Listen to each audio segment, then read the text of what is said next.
It's been a few weeks since the genius behind the legendary wrestler The Fiend passed away, and I still can't believe he's gone. The Eater of Worlds, Bray Wyatt, was in his prime and on his way to resurging as a top contender for the WWE Championship. On screen and in the ring, he was larger than life, putting the whole WWE Universe on the edge of their seats listening to him cut some legendary promos. But behind the scenes, he was just known as the quiet and gentle Windham Lawrence Rotunda. Son of a decorated wrestler, Mike Rotunda, and brother of former WWE superstar Taylor Rotunda, who went by the name of Bo Dallas while in the WWE. That's just one of the things you might not have known about the Fiend, Bray Wyatt. Did you also know that wrestling was not the first profession Bray wanted, and he even had 6 names before sticking to the name Bray Wyatt? Windham Lawrence Rotunda was born on May 23, 1987 in Brooksville, Florida, and it's safe to say that Bray has that wrestling blood running through his veins. His father and grandfather, Blackjack Mulligan, became bona fide wrestling figures. But Bray's wrestling heritage made his childhood kind of distorted. His childhood was really bizarre, and it changed Bray's perception of the real world. Bray said once in an interview that being in an environment where his family were mostly wrestlers, he thought that everyone in the world was a wrestler. He thought that when everybody goes to work, they just wrestle. At such a young age, Bray was honed and sculpted to be a wrestler. But before college, he found love in a different sport, football. Just like most wrestlers, Bray's physique made him a standout in football as a JUCO defensive lineman.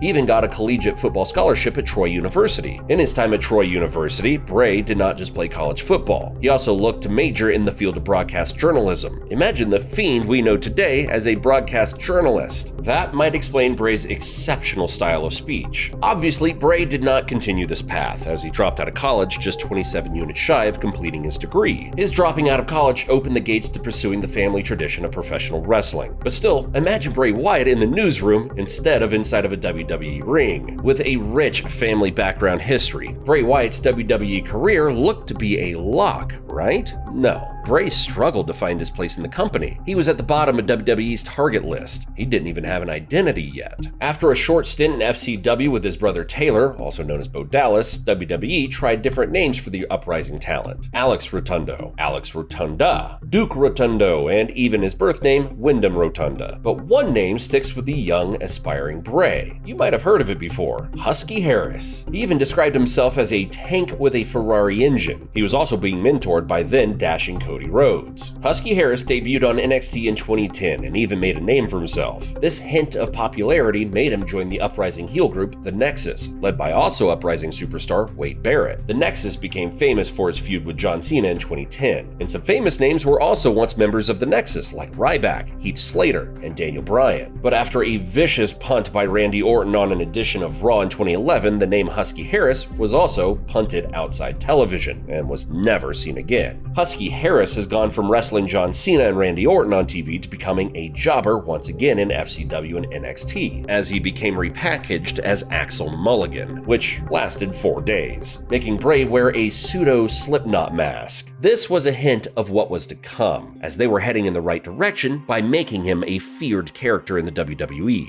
Bray had the potential, but the identity wasn't there yet. WWE knew that Husky Harris and Axel Mulligan needed a revamp. And finally, during his time in FCW, one name stuck: Bray Wyatt, a sinister, creepy southern preacher in a stylish fedora and a Hawaiian shirt. Bray revealed that his vibes and manner of speech were inspired by Cape Fear's main character, Max Cady. WWE knew that this new character of Bray Wyatt had a unique persona that resembled the legendary Undertaker. In the following episodes of NXT, Bray would go on to debut his new faction, the infamous Wyatt family, alongside Luke Harper as his first son and Eric Rowan as his second son. The new faction created a huge buzz in NXT and became a powerhouse. This new identity made a lot of higher-ups in the WWE believe that Bray Wyatt could crack the main roster. And finally, in 2013, 2 years after getting punted off of TV as Husky Harris, the Wyatt family debuted on Raw, attacking the Big Red Machine, Kane. Bray Wyatt's character is described as that of one of a cult leader, a master manipulator, manipulator who controls the minds of his followers. His debut promos, featuring eerie vignettes set in a backwoods environment, set the stage for his character's mystique. Wyatt's mesmerizing monologues and cryptic messages quickly drew fans into his world. With eerie music matched with blackout lights and an iconic handheld lantern, the Wyatt family caused quite the tear in the WWE. It was perfect. WWE fans had been craving something like this for years. The Fireflies became a sea of WWE fans holding their flashlights up high, making it an experience like no other. Bray Wyatt loved to play mind games with his rivals, and in Bray's first ever match in the WWE, him and Kane put up a banger in a Ring of Fire match at SummerSlam 2013, which he won following an interference from the rest of his family. The Wyatt family continued to bring terror to the WWE. Who could have forgotten their feud with Daniel Bryan? And of course, The Shield, which showcased a spectacular match against the two greatest factions in the WWE at the time. Bray would also be on a collision course with John Cena, which culminated in a unique match at WrestleMania 30. Wyatt's mind games and manipulation of Cena's character provided a fresh and captivating angle to their rivalry. This feud showcased Bray's talent for storytelling, blurring the lines between reality and fiction. Even Randy Orton joined the Wyatt family and even won the Tag Team Championship with Bray Wyatt. Randy Orton has become a part of one of the best feuds Bray has ever been in. After a draft in 2016, Bray was left with only two of his Wyatt family members, Luke Harper and Randy Orton. They continued to wreak havoc on SmackDown as Bray Wyatt continued to solidify himself as a championship contender. In the Elimination Chamber, Bray got his first ever title match opportunity in an Elimination Chamber match against SmackDown's top guys, John Cena, AJ Styles, The Miz, Dean Ambrose, and Baron Corbin. It was a dream match, and in his first ever opportunity, he won the title, receiving a massive pop from the audience. After 6 years, Bray finally got the belt on his waist. With Bray winning the title, WWE set him up with a feud with his Wyatt family member Randy Orton, which culminated with a championship match at WrestleMania 33. After losing the title to Orton in 2017, WWE felt that Bray Wyatt had solidified himself as a main event caliber wrestler. He was ready to be on his own. So in the Superstar Shakeup, Bray Wyatt was completely separated from his faction as he was drafted to Raw to become one of the faces of the brand. Bray Wyatt had several good feuds with the likes of Finn Balor and Matt Hardy, which eventually became his tag partners and were billed as the Deleters of Worlds. But as Bray ventured into his career outside of the Wyatt family, Bray's character became stagnant, and WWE booked him poorly by not including him in their title picture. He became a jobber for Raw, which doesn't make sense for a character like Bray. After a scary injury due to a car crash incident, Bray Wyatt took time off from the WWE to heal and also to revamp his character once again. In April of 2019, ominous vignettes began airing across the WWE, depicting a creepy buzzard puppet, a witch doll, and other toys. Many speculated that this was Bray Wyatt's anticipated return. Bray would then appear in pre-recorded videos sporting a more lean physique and a completely different look with a shorter beard and different hairstyle. As the vignettes continued airing in WWE, it became more sinister. And finally, on a July episode of Raw, after a victory of Finn Balor, the lights went off one by one. Bray Wyatt unveiled his most terrifying creation yet, the Fiend. Sporting a grotesque mask and a nightmarish persona, the Fiend struck fear throughout the WWE. It was the first time WWE fans felt like this for a while. It was truly horrifying to see the Fiend's mask. Bray's new character obliterated Finn Balor in SummerSlam, indicating that this new character will soon take over the WWE. Over the course of the next few weeks, the Fiend terrorized the WWE, attacking several Hall of Famers like Kurt Angle, Jerry Lawler, Kane, and even Mick Foley as he stole the Legend's mandible claw, which he used as his finishing move. It was just a matter of time for the Fiend to enter the championship picture, and in WWE's crown jewel, the Fiend captured his first ever title against Seth Rollins, Bray's second title throughout his career. The championship victory introduced us to a custom championship belt that resembled the Fiend's sinister mask. The Fiend's championship run included a feud with The Miz, Daniel Bryan, and a dream match with Goldberg, in which he suffered his first loss as the Fiend and lost his belt after 118 days. The Fiend would go on to have a feud once again with John Cena, producing a bizarre match on WrestleMania 36, which took WWE fans on a surreal trip within Bray Wyatt and John Cena's careers. The Fiend would then return to the championship picture with a rivalry against his former Wyatt family member, Braun Strowman, which he would eventually conquer in SummerSlam and win his second title. After Bray lost the title to Roman Reigns in a triple threat match, the Fiend would go on and reignite his feud with Randy Orton in WrestleMania 37. Just when Bray's career continued to skyrocket, he eventually crashed and hit rock bottom as WWE announced his release release on July 31st, 2021. Some reports suggested that Bray Wyatt had several major creative differences with the backstage management, and especially the boss, Vince McMahon, claiming that he was extremely difficult to work with. Another theory suggested that Bray Wyatt was uncommunicative and uncooperative regarding his health issues. But in September of 2022, more than a year after Wyatt's sudden release, WWE released a series of Easter eggs teasing Bray Wyatt's return. Hidden QR codes were placed on episodes of Raw. WWE also began playing an a cappella version of White Rabbit by Jefferson Airplane at live events and during commercial breaks of the shows. And finally, on October 8th at Extreme Rules, Bray Wyatt returned to WWE in the most Bray Wyatt fashion, which caused massive waves in WWE. The newly returned Bray Wyatt would go on to have feuds with LA Knight, who was also in attendance at Raw's 30th anniversary, where he and The Undertaker would seemingly have a moment where The Undertaker seemingly passed the torch to Bray. Bray would also have a match against LA Knight in the Royal Rumble and redirected his sights on Bobby Lashley. After a series of mind games against Bobby Lashley, Bray suddenly disappeared on live television. And on August 19th, after months of absence, WWE reported that Bray had battled a life-threatening illness and was moving closer to a return. The whole WWE Universe was amped up. Everyone wanted to see Bray return once again in the WWE ring. However, after just 5 days of the report, sickening news dropped that caused the whole wrestling world to despair and was shocked to hear the devastating news. The genius, Bray Wyatt,